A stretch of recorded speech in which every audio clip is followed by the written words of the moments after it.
Hello बच्चों, let's serious question. If the principal quantum number n is equals to 6, the correct sequence of the filling of electrons will be. यहाँ पे हमारे पास sequence दिया हुआ है बच्चों, अलग अलग ऑर्बिटल्स के फिलिंग ऑफ इलेक्ट्रॉन्स के लिए for n is equals to 6. चलिए इस क्वेश्चन को सॉल्व करते हैं. सबसे पहले तो ये देखते हैं कि इस क्वेश्चन को सॉल्व करने के लिए हमारे पास कौन से की कॉन्सेप्ट की जानकारी होनी चाहिए. देखिए, की कॉन्सेप्ट की यदि हम बात करें इस क्वेश्चन के लिए बच्चों, तो वो क्या है? वो है आउफ बाउ प्रिंसिपल. आउफ बाउ प्रिंसिपल. ठीक है. अब देखिए, आउफ बाउ प्रिंसिपल जो है उसके अकॉर्डिंग हमें ये पता चलता है कि जो इलेक्ट्रॉन की फिलिंग होती है ना एटम में, उसमें एक ट्रेंड फॉलो होता है. वो ट्रेंड क्या होता है कि पहले कम एनर्जी वाले ऑर्बिटल्स में इलेक्ट्रॉन जाता है, उसके बाद ज्यादा एनर्जी वाले मतलब ऑर्बिटल में इलेक्ट्रॉन्स जाते हैं. तो इसको इस तरह से लिखते हैं कि इलेक्ट्रॉन्स आर फिल्ड फर्स्ट, या इसको पूरी तरह से लिख लेते हैं, electrons are filled first in orbitals of lower energy. ठीक है. जिसकी एनर्जी कम होगी इलेक्ट्रॉन पहले उसी में जाएगा. या फिर आप इसको इस तरह से समझ सकते हैं कि इलेक्ट्रॉन्स जो है वो increasing order of energy of orbitals में फिल होता है. अब देखो, हमारे पास एनर्जी ऑफ ऑर्बिटल निकालने को क्या तरीका है वो समझते हैं. एन प्लस एल रूल लगाएंगे इसके लिए हम लोग. ठीक है. N plus l rule. N plus l rule के अकॉर्डिंग क्या है कि अगर आपका एन प्लस एल ज्यादा जिस ऑर्बिटल के लिए है उसमें उसकी एनर्जी ज्यादा होगी. ठीक है. So higher the value of n plus l, higher will be the energy. Higher will be the energy.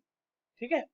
अब अगर मान लीजिए कि आपके पास n plus l rule same आ जाता है सबके लिए, तो फिर क्या करेंगे? For same value of n plus l, जिस ऑर्बिटल के n की वैल्यू ज्यादा होगी उसकी एनर्जी ज्यादा होगी. ठीक है.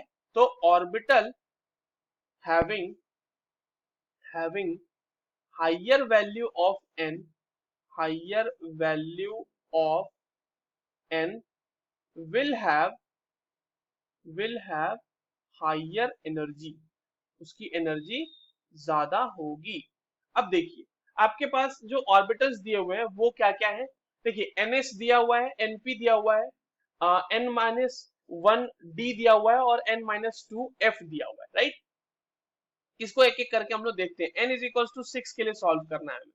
तो n इज इक्वल टू 6 है, तो इसके लिए ns. अच्छा, ऑर्बिटल्स में मैं आपको बताते जाऊंगा l की वैल्यू. तो देखिए, इसके लिए n प्लस ns की लिख के देखते हैं पहले, या फिर इसको 6s ही लिख लेते हैं. तो 6s के लिए क्या हो जाएगा? n प्लस एल बच्चों. n हो जाएगा 6 प्लस s के लिए l की वैल्यू होती है 0, तो ये वैल्यू आ जाएगी 6. तो ns सॉरी 6s के लिए n प्लस एल की वैल्यू आ गई 6. अब दूसरा हमारे पास दिया हुआ है np. तो np के लिए क्या हो जाएगा? देखो, np मतलब 6p. तो इसके लिए n प्लस एल की वैल्यू इसके लिए क्या आ जाएगी? n की वैल्यू 6 और p के लिए l की वैल्यू होती है 1. तो ये वैल्यू आ गई अपने पास 7. अच्छा, ये हो गया np के बारे में. ठीक है. ये आपका ns था, ये आपका np था. अब अगला हम देखेंगे n-1d के लिए. तो n-1d के लिए भी देख लेते हैं. n-1d तो क्या हो जाएगा? ये n-1 मतलब 5 और d. 5d के लिए n प्लस एल की वैल्यू क्या? 5 प्लस d के लिए n की l की वैल्यू होती है 2. तो ये आ जाएगी वैल्यू 7. अब आप देखो, आपके पास np के लिए भी वैल्यू 7 ही आ रही थी, n-1d के लिए भी वैल्यू 7 ही आई है, और एक हमारे पास और है n-2f. तो ये क्या हो जाएगा? n-2 4, और f की वैल्यू क्या हो जाएगी? यहाँ पे f के लिए l की वैल्यू, सॉरी यहाँ पे f ही रखना है, n प्लस एल की वैल्यू हम निकालेंगे अब. तो ये हो जाएगा n के लिए 4 और f के लिए वैल्यू होती है 3. तो इसके लिए भी आ गई बच्चों वैल्यू 7. अब हमें एनर्जी लगानी है. तो देखो, सबसे n प्लस एल की वैल्यू कम किसके लिए आई है? 6s के लिए. तो एनर्जी सबसे कम होगी इसकी, ns की वैल्यू सबसे कम होगी. या फिर मैं इसको इस तरह से लिख लेता हूँ कि 6s की वैल्यू सबसे कम हो रही एनर्जी की। उसके बाद किसकी एनर्जी की वैल्यू कम होगी? तो जिसका n का value same n plus l आ रहा है 3 के लिए, हमें देख लीजिए np के लिए भी, n-1 d के लिए भी, n-2 f के लिए भी, इसमें सबसे कम n की वैल्यू किसके लिए है? 4f के लिए। तो उसके बाद इसकी एनर्जी आएगी, फिर आएगी 5d की, और फिर आएगी 6p की, है ना। तो हम इसे ऐसा लिख सकते हैं कि ns एनर्जी के एनर्जी के बारे में, ns n-2f, उसके बाद आया n-1d, और उसके बाद आया np।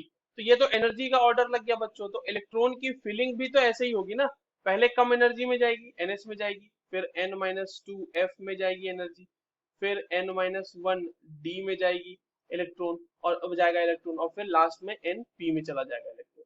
तो ये वाला सीक्वेंस हमें देखना है, ns से n-2f, n-1d और np। तो ns से n-2f, n-1d और np वाला ऑप्शन जो है हमारे पास ऑप्शन बी में दिया हुआ है।